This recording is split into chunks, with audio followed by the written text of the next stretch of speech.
বাংলাদেশ সীমান্ত ঘেঁষা এলাকায় সামরিক তৎপরতা জোরদার করছে ভারত।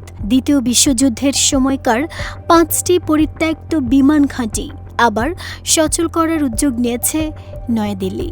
লক্ষ্য ভারতের অত্যন্ত স্পর্শকাতর শিলিগুড়ি করিডোর বা চিকেন্স নেক এর নিরাপত্তা নিশ্চিত করা। এই করিডোরটি মূল ভূখণ্ড ভারতের সঙ্গে উত্তর পূর্বাঞ্চলের একমাত্র স্থল সংযোগ। মাত্র 22 কিলোমিটার চওড়া এই ভূখণ্ডে যুক্ত রয়েছে আসাম, মেঘালয়, ত্রিপুরা, মিজোরাম, নাগাল্যান্ড ও অরুণাচল প্রদেশের মতো 7টি রাজ্য। ফলে সামান্য অস্থিরতাও ভারতের জন্য কৌশলগত বড় ঝুঁকি তৈরি করতে পারে। ভারতীয় সংবাদ মাধ্যমগুলো বলছে, এমন এক সময়ে এই উদ্যোগ নেওয়া হয়েছে যখন গত 1 বছর ধরে বাংলাদেশের সঙ্গে ভারতের কূটনৈতিক সম্পর্ক ইতিহাসের সর্বনিম্ন স্তরে রয়েছে। যদিও ভারত সরকার দাবি করছে এই বিমান ঘাঁটিগুলো শুধুই ভারতের নিজস্ব নিরাপত্তার প্রয়োজনে ব্যবহার করা হবে।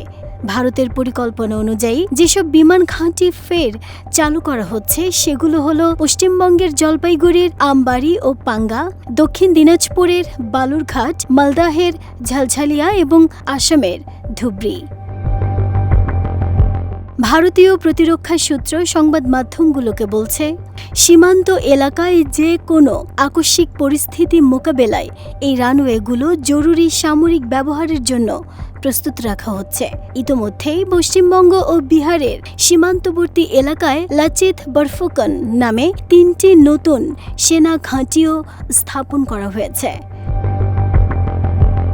আন্তর্জাতিক বিশ্লেষকদের মতে, বাংলাদেশ সীমান্ত ঘেঁষা এই সামরিক প্রস্তুতি দক্ষিণ এশিয়ায় নতুন করে নিরাপত্তা উদ্বেগ বাড়াতে পারে। কূটনৈতিক টানাপোড়েনের মধ্যে ভারতের এই পদক্ষেপ দক্ষিণ এশিয়ার আঞ্চলিক রাজনীতিতে নতুন মাত্রা যোগ করছে।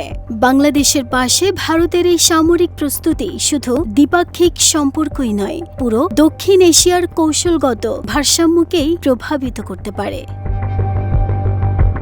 নাহিদা স্মৃতি, দেশ রূপান্তর।